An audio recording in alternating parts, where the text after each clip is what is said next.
Существуют такие люди, для которых хамство, обесценивание, оскорбление, провокации и другие манипуляции являются основным способом общения и выстраивания отношений. Некоторые из них выросли в дисфункциональных семьях, где так было принято общаться, где отношения строились не на диалоге, любви, поддержке, эмоциональной близости и здоровой привязанности, а на манипуляциях, зависимости, претензиях, обидах, вине, стыде и других токсичных эмоциях. Некоторые из них имеют нарциссические, антисоциальные, пограничные, истерические и другие клинические симптомы, и по-другому общаться и выстраивать отношения они просто не могут. Это все наши любимые нарциссы, психопаты, пограничники и истерички. Менять, переучивать и переубеждать таких людей обычно бесполезно, а часто и опасно. В большинстве случаев они просто не способны действовать по-другому или даже критически осмыслять свои действия, как в случае с расстройствами личности. Виноват, плохой и неправ всегда кто-то другой. Однако бывает, что с такими людьми нам приходится общаться и как-то выстраивать отношения. Это могут быть наши родные, близкие, клиенты, сотрудники, даже начальство. Поэтому так важно уметь общаться с такими людьми, не переходя на конфликт, но и не предавая себя. Большинство манипуляций связаны со стыдом, виной и перекладыванием ответственности. Это может быть прямая атака, это может быть провокация, это могут быть крючки и эмоциональное заражение. Так или иначе, это нарушение личных границ и воздействие на ценности человека для того, чтобы вызвать сильные эмоции, которые вывели бы человека из равновесия. Как это бывает? Первый вариант – это атака на личность и на качество человека. Это создание стыда, это оскорбление, атака я-концепции. Ты плохой, ты ошибка, ты сволочь, ты манипулятор, ты плохой муж, ты плохой сын, дочь, жена, брат, сват, начальник, подчиненный, вообще фу быть таким. Второе – это создание вины. Это атака на действия, на навыки и на результаты. Ты виноват, ты накосячил, все из-за тебя, ты совершил ошибку. Ты опять все испортил, ты опять не справился, тебя надо наказать. Третье – это обесценивание. Ты ничего не знаешь, ты ничего не умеешь, ты ничего не можешь. Ты никому не нужен, ты хуже других, ты никто, и место твое неподалеку от ватер-клозета. И четвертое – это перекладывание ответственности. Ты должен, ты обязан, тебе нужно. Если бы не ты, если бы не я, не было бы тебя, все из-за тебя, ты в долгу, ты мне всем обязан и прочее. Это игра, в которой ты должен быть в стыде, в вине, в страхе, в долгу, в зависимости, для того, чтобы тебя можно было безнаказанно есть, пить твою кровь и энергию, самоутверждаться за твой счет и забирать у тебя твои ресурсы. Например, принцип психологического вампиризма заключается в том, что кто-то нарушает твои личные границы, а у тебя нет возможности их защитить. Поэтому последнее, что стоит делать в этом случае, это играть в предлагаемую игру, даже если она начинается с чего-то позитивного. Ты исключительный, ты гениальный, ты настоящий профессионал, ты настоящий мужчина или настоящая женщина. Ты идеальный или идеальная. Вот до тебя были одни сволочи и негодяи, но вот ты-то не такой. Все, игра началась. Например, большинство приемов психологического насилия, большинство техник психологического насилия и наш любимый цикл нарциссического абьюза начинается с этапа идеализации, восхищения, комплиментов и медового месяца. И чем слаще было восхищение и комплименты в начале, тем более жестким будет обесценивание, оскорбление и обвинение. В консультировании, в рекрутинге и в отношениях даже есть такая закономерность. Если к вам приходит клиент или соискатель или партнер и говорит, что вот до вас у него были одни сволочи-негодяи, что его несправедливо оболгали, что его обманули и предали в лучших чувствах, но вот ты-то не такой, то вот здесь можно быть уверенным практически наверняка, что следующей сволочью-негодяем будешь именно ты. Поэтому, если тебя оскорбляют, унижают, критикуют, провоцируют, обесценивают, важно знать несколько общих правил. Первое. Если ты споришь, нет, я не такой, я не виноват, я не должен, это не так, то ты проиграл, правые не спорят. Второе. Если ты оправдываешься, это не то, что вы подумали, я сейчас вам все объясню, я вам сейчас все покажу, у меня были свои причины, я был вынужден, вообще меня подставили, то ты проиграл, правые не оправдываются. Третье. Если ты среагировал, если ты обиделся или ты атакуешь в ответ, то ты проиграл. Значит, в тебя попали, значит, тебя пробили. И вообще ты склочный, агрессивный и обидчивый. И четвертое, если ты проглотил, если ты промолчал или стерпел, то ты проиграл, значит ты признал, значит все правда. Во всех этих случаях ты поддался на провокацию и играешь ту роль, которую тебе отвели. Здесь важно вовремя увидеть, в какую игру тебя втягивают, и уметь в нее не играть. Если свинья провоцирует тебя побороться с ней в грязи, подумай, нужно ли тебе это?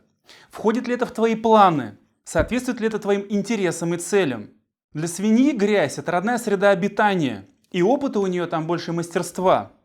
И она сейчас тебя приглашает в свой удивительный мир ароматного гумуса и вкуснейших помоев.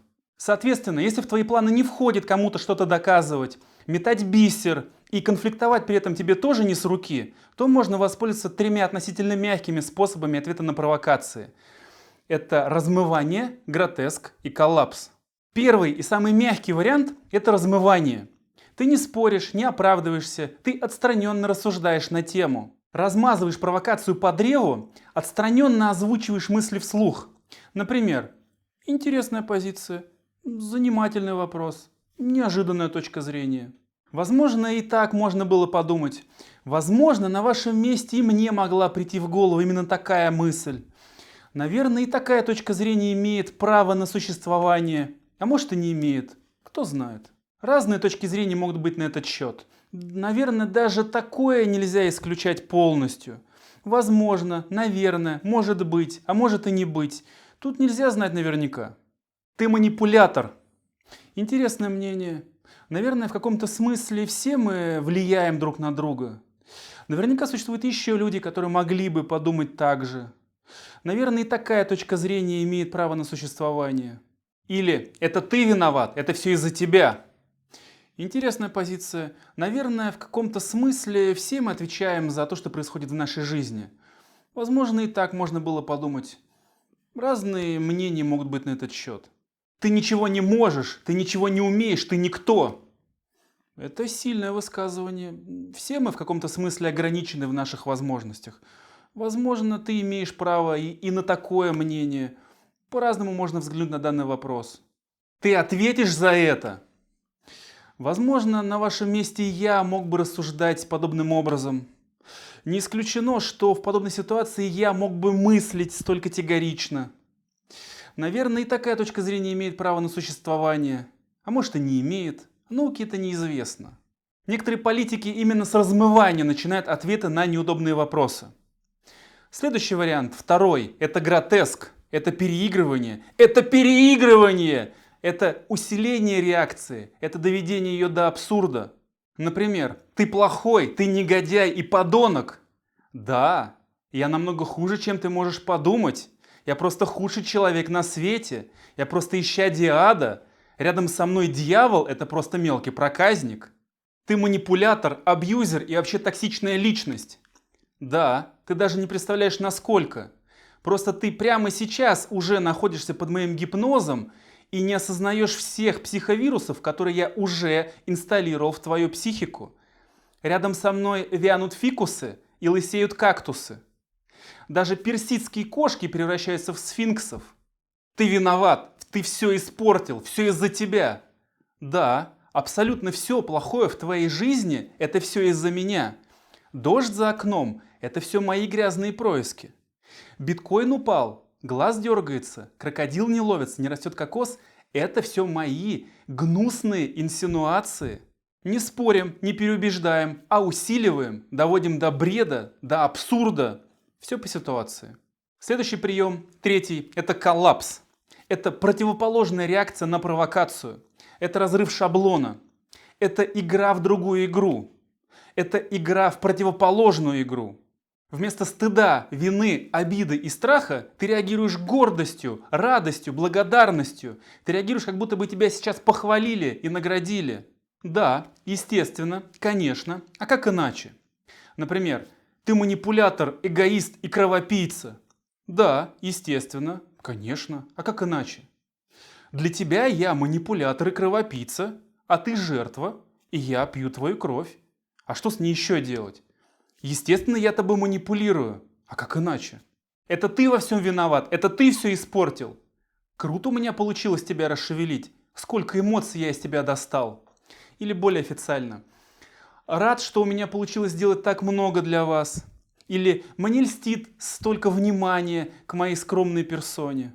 Все из-за тебя, тебя надо наказать. Конечно, ты недоволен, естественно, ты страдаешь, разумеется, тебе плохо, конечно, ты злишься, это же твои эмоции, это эмоции, и они твои, они для этого созданы. Я так рад, что ты проявляешься.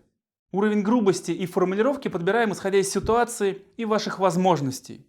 Иногда хватает просто состояния гордости и благодарности вместо стыда и вины. И здесь текст уже не важен. Например, да, ясно, понятно, хорошо, понимаю, благодарю. В некоторых случаях в созависимых и токсичных отношениях применение техники коллапс имеет даже терапевтический эффект. Получаем размывание, гротеск, коллапс. Размыть провокацию, усилить провокацию, заменить реакцию на противоположную. Диссоциироваться, довести до абсурда, порвать шаблон. Это относительно мягкие приемы, которые помогут не испачкаться в чужих провокациях и неврозах и при этом не потерять себя. Естественно, в моменте можно не сориентироваться, поэтому очень важно готовиться к переговорам заранее.